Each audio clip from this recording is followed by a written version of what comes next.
అందరికీ నమస్కారం అండి. ఎస్ఎల్ తెలుగు స్టోరీస్కి స్వాగతం.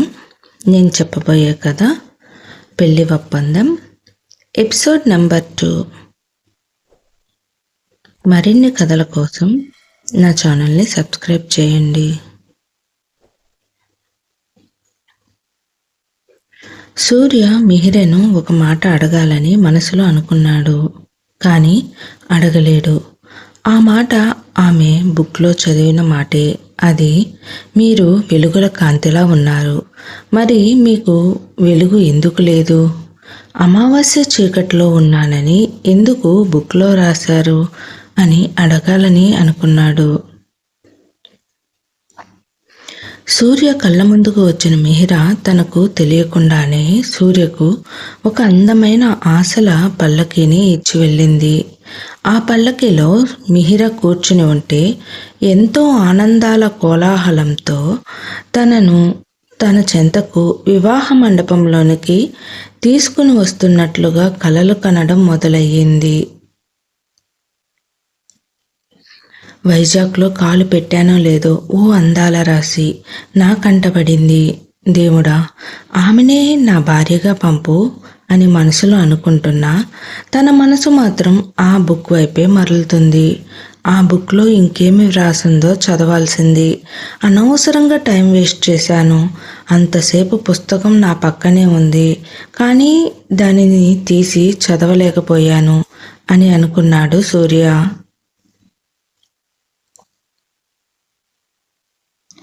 కొంతసేపటికి వర్షం తగ్గింది. ఇక సూర్య అక్కడి నుంచి బయలుదేరి బ్యాంకుకు వెళ్ళాడు. ఆ బ్యాంకు చూడ్డానికి చాలా బాగుంది.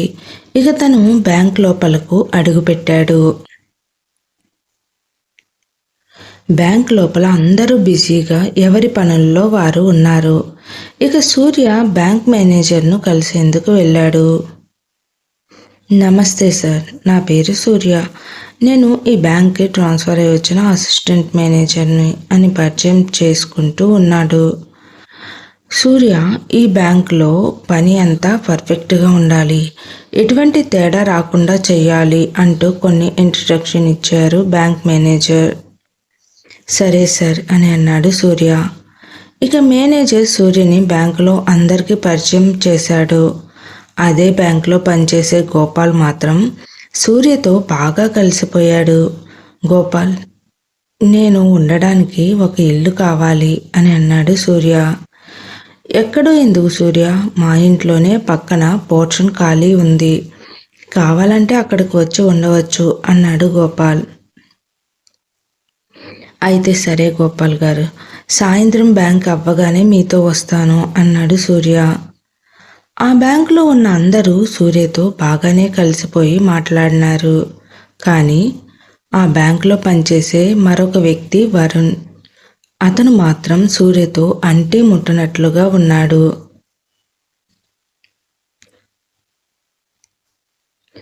సూర్య పనిలో భాగంగా వరుణ్తో మాట్లాడుతున్నా వరుణ్ మాత్రం పొడి పొడిగా మాట్లాడుతూ ఉన్నాడు. దాంతో వరుణ్కు నేను నచ్చలేదు ఏమో, నిదానంగా తనే మాట్లాడతాడులే అని మనసులో అనుకుని గలగలా మాట్లాడే సూర్య కూడా వరుణ్తో మాటలు తగ్గించాడు. వరుణ్, ఏంటి, ఎవరితోనూ ఎక్కువగా మాట్లాడడానికి ఇష్టపడడా గోపాల్ అని అడిగాడు సూర్య. అవును, వరుణ్ ఎప్పుడూ ఒంటరిగా ఉండడానికి ఇష్టపడతాడు అని గోపాల్ అనగానే ఎందుకని అలా అంటూ తన గురించి తెలుసుకునేందుకు అడిగాడు సూర్య. ఏమో తెలియదు సూర్య, పద ఇక మనము ఇంటికి వెళ్దాము అని గోపాల్ సూర్యని తీసుకుని ఇంటికి వెళ్ళాడు. ఇంట్లో నుంచి నవ్వుతూ మహాలక్ష్మిలాగా వచ్చింది గోపాల్ భార్య సీత. సూర్య, ఈమె నా భార్య సీత, వీళ్ళు నా పిల్లలు రేఖ, గీత అని పరిచయం చేశాడు గోపాల్. నమస్తే అండి అని అన్నాడు సూర్య. అండి ఏంటి సూర్య, చక్కగా అక్క అని పిలువు అని నవ్వుతూ అంది సీత. సరే గాని అక్క, నువ్వు ఇంత అందంగా ఉన్నావు కదా, మరి బావని ఎలా పెళ్లి చేసుకున్నావు అని కొంత ఆశ్చర్యంతో అన్నట్లు అన్నాడు సూర్య. ఏంటి బాబు, నువ్వు నా కాపురంలోనే చిచ్చు పెట్టేందుకు వచ్చావా అని లేని కోపంను ప్రదర్శిస్తూ అన్నాడు గోపాల్. ఊరుకోండి, తమ్ముడు అన్నదానిలో తప్పేముంది? నువ్వు రా తమ్ముడు అంటూ సూర్య ఉండబోయే పోర్షన్కు తీసుకుని వెళ్ళి మొత్తం చూపించింది సీత. సూర్యకు ఆ ఇల్లు బాగా నచ్చింది. ఇంతలో గోపాల్ టీ పెట్టి తీసుకుని వచ్చాడు. ఏంటి బావా, నీకు టీ పెట్టడం కూడా వచ్చా అని అడిగాడు సూర్య. నాతో అన్ని పనులు చేపిస్తుంది బాబు మీ అక్క. అక్క నువ్వు సూపర్. ఇలా పనులు చేయించకపోతే బావ మన మాట వినడు కదా అన్నాడు సూర్య. హలో హలో సూర్య గారు, రేపు మా చెల్లి వచ్చిన తర్వాత నేను కూడా ఇలానే అంటాను, గుర్తుపెట్టుకో అని అన్నాడు నవ్వుతూ గోపాల్. నేను అసలు ఇలాంటి పనులే చేయను, ఎందుకంటే నా భార్య నన్ను కూర్చోబెట్టి మరీ నాకు సేవలు చేస్తుంది అని నవ్వుతూ అన్నాడు సూర్య. అబ్బా, బాగానే ఊహించుకుంటున్నావుగా సూర్య అంది సీత.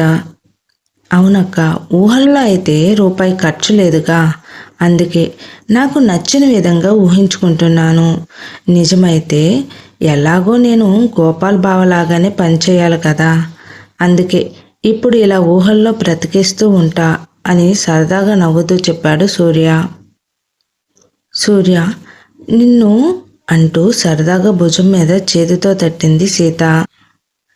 దాంతో అందరూ నవ్వుతూ ఉండగా, మామయ్య ఇక నువ్వు ఇక్కడే ఉంటావా అని అడిగారు రేఖ గీత.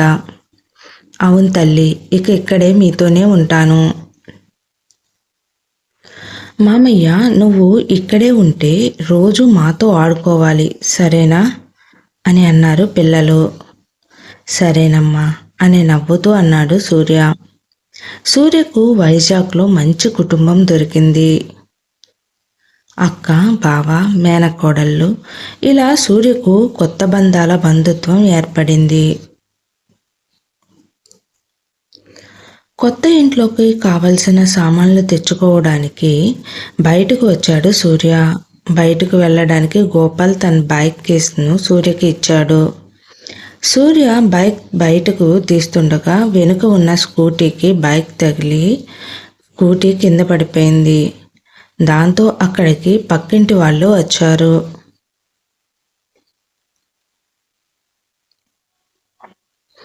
ఏ బాబు, చెబితే బండి పక్కకు జరుపుతాను కదా అని అన్నాడు ఆ బండి ఓనర్.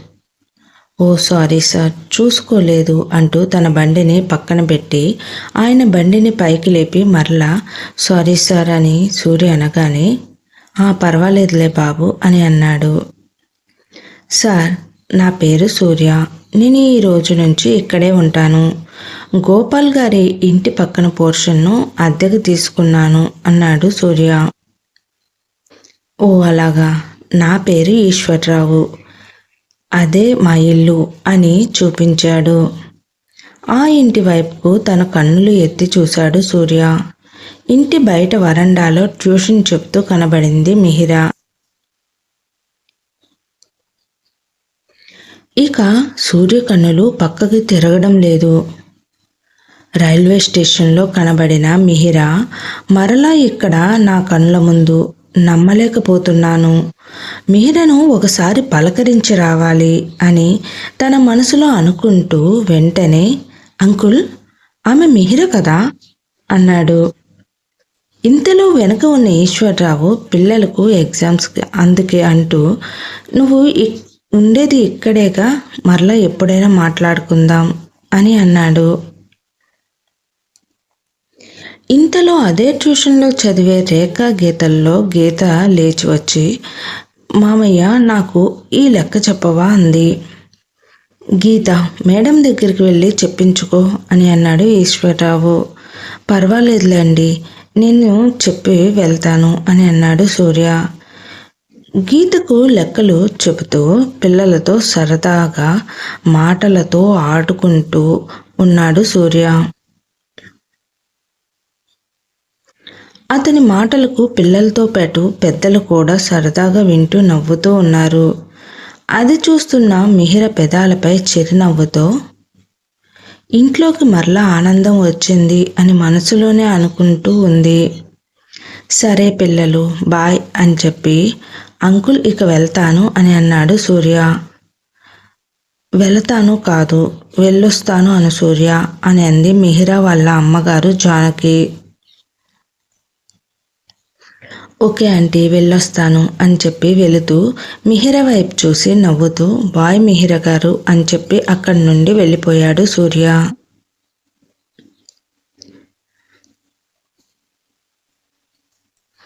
అక్కడ ఉన్న రేఖా గీత టీచర్ ఆయన మా మామయ్య ఇక మాతోనే ఉంటారు అని అన్నారు. అవునా సరే గాని మీరిద్దరూ రేపటికి ఈ హోంవర్క్ చేసుకుని రండి, ఇక ఇంటికి వెళ్ళండి అని అంది మిహిరా. ట్యూషన్ అయిపోయిన తర్వాత మిహిరా వాళ్ళ ఇంట్లో వాళ్ళు అందరూ కలిసి భోజనం చేస్తూ ఉన్నారు. ఇంతలో మిహిరా ఫోన్ రింగ్ అవుతూ ఉంది. ఆ ఫోన్ తీసుకుని ఎవరోనని చూడబోయింది మిహిరా వాళ్ళ అమ్మ జానకి. వాళ్ళ అమ్మ చేతిలో ఉన్న ఫోన్ను గమ్మున లాగేసుకుంది మిహిరా. ఏంటి మిహిరా అంత తొందర?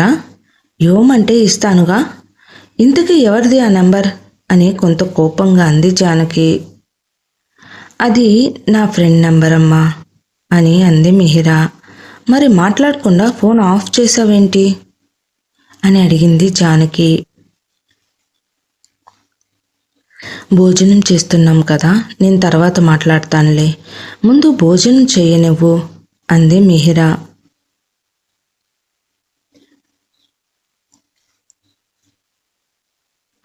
ఇంతకీ మిహిరకు ఫోన్ చేసింది ఎవరు?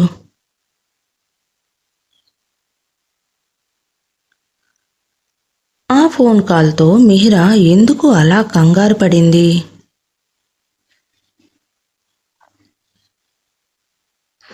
ఇక ఇదంతా మనం తర్వాయి భాగంలో చూద్దాము.